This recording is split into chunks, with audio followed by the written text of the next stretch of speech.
Hey guys, it's me again. Thank you for tuning in or potentially watching this later. Go ahead right now and type in live if you happen to be watching live, and replay if you're watching this at a later date from the comfort of your own home. As promised, today I am reviewing my personal AR-15, and hopefully I'm going to give some background information on the AR-15 platform, some history maybe you didn't know.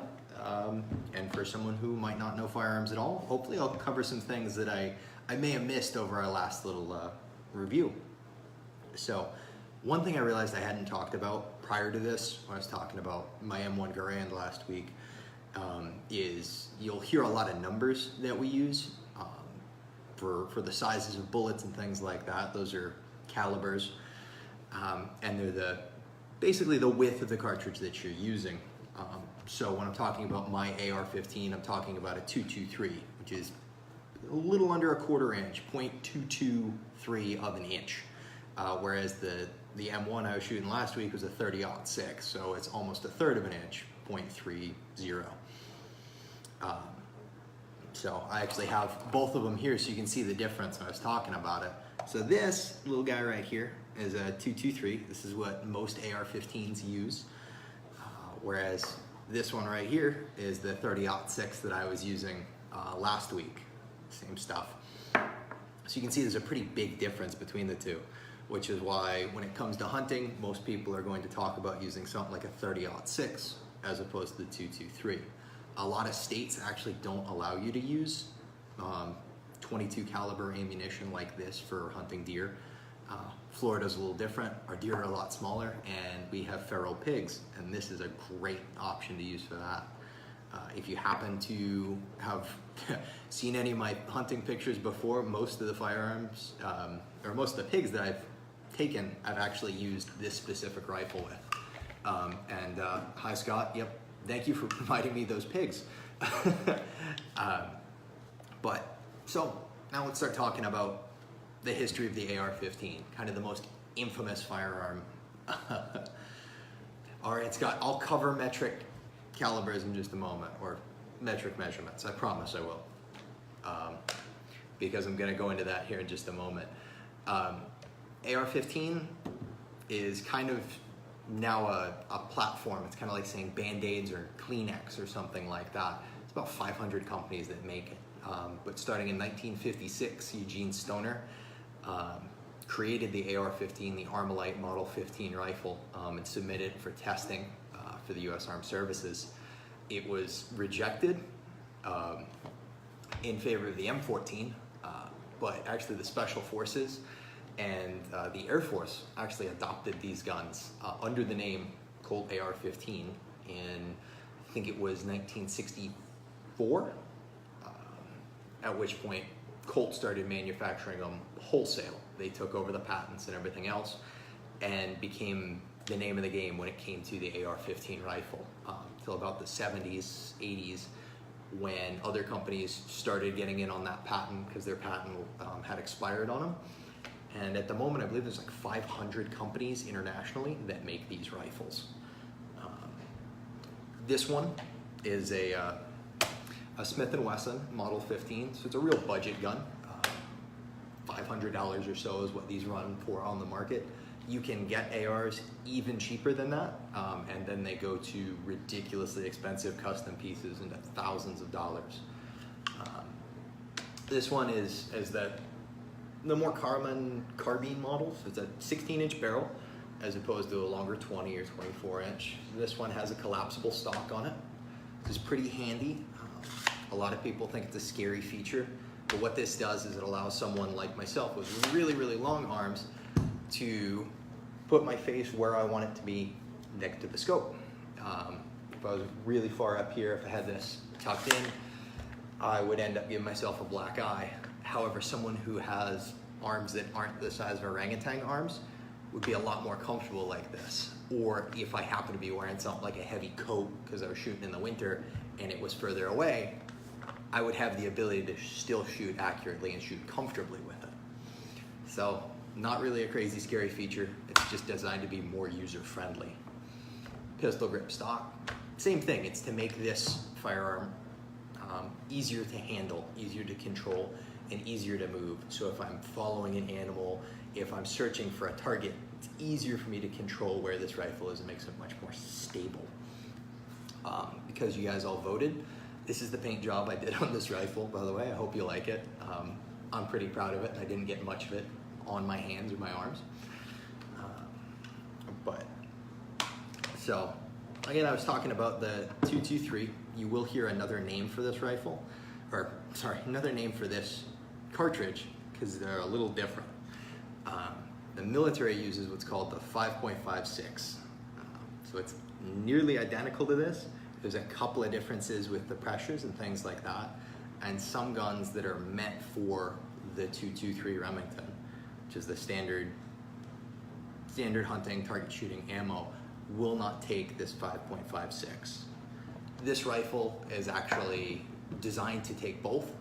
They're really, really close, but it's one of those things like trying to put metric threads in a standard thread. Sometimes they'll work, most of the time they won't. Metric, similar to standard caliber designations, 5.56 millimeters is how big that little bullet is width-wise. What's really a great feature, what makes these AR-15s such a popular firearm, besides the fact that they're pretty light, pretty inexpensive, is they're really modifiable. I was talking about how I can adjust the length and the stock. I can put really whatever optic I want on this one. This one has an adjustable 3x9 power scope, and then I've got a little red dot up here so that if I want to look really quickly at a target, if something's moving fast, I can just look and put that little red dot on the target rather than kind of doing the fisheye with the zoom in on my scope. But these are semi-automatic rifles. By the way, this is not a left-handed rifle. I'm doing this in selfie mode on my phone. So they do make left-handed receivers, so that way you can operate this gun. If you're a left-handed person, you're not gonna get a whole bunch of gas in the face. The trigger and the safety mechanism and all that are gonna be set up to make it easier for you. So one little advantage, again, you don't have to buy a custom gun if you're a left-handed shooter. But these are semi-automatic rifles. I know that term scares some people. What semi-automatic means is I have to pull the trigger. And thank you, Scott. And when I pull the trigger, I drop the hammer, there's an explosion, the propellant ignites and it pushes the bullet down the barrel. And then gas is actually redirected up in here, back through, and it pulls this bolt back, not quite that dramatically, and it loads another one into the chamber and it's ready to go. Basically, makes that noise in the process. So you have to then release the trigger and pull it again to shoot again, as opposed to a bolt action rifle or a lever action gun, something where you have to manually work this system to put another bullet in to be ready to fire.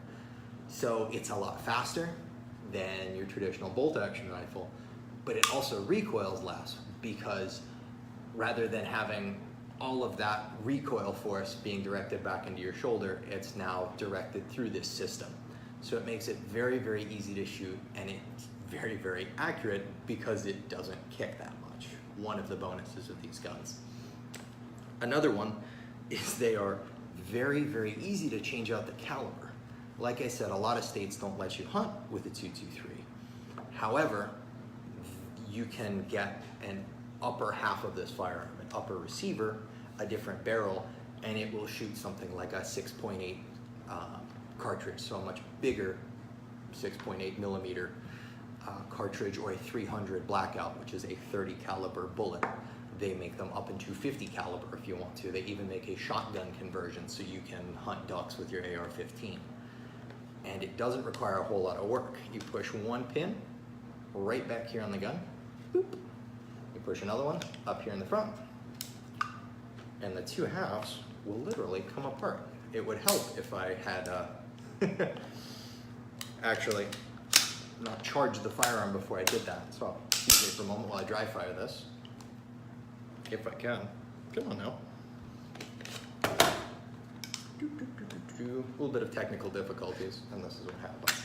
So again, it folds almost in half so you can clean it. And then when I remove this second pin right here,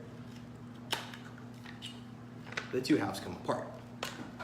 So again, I can take this and I could put it in my bag, and I could put a different one on here if I want to go hunt something bigger than pigs, hunt bear or moose or whatever. And then this right here, just click those two pins on, and I've got a different firearm for target shooting, for hunting different types of animals.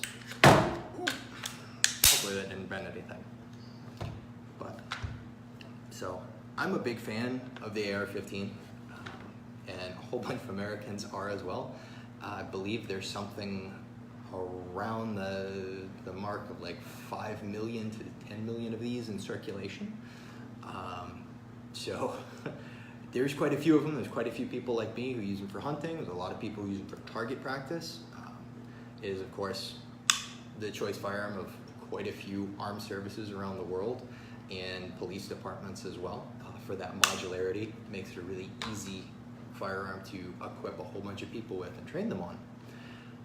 So I kind of went all over the place there, but I appreciate you guys hanging in and listening to me. Until next time, hopefully I'll review something else for you that you enjoy. Thank you. Have a great time.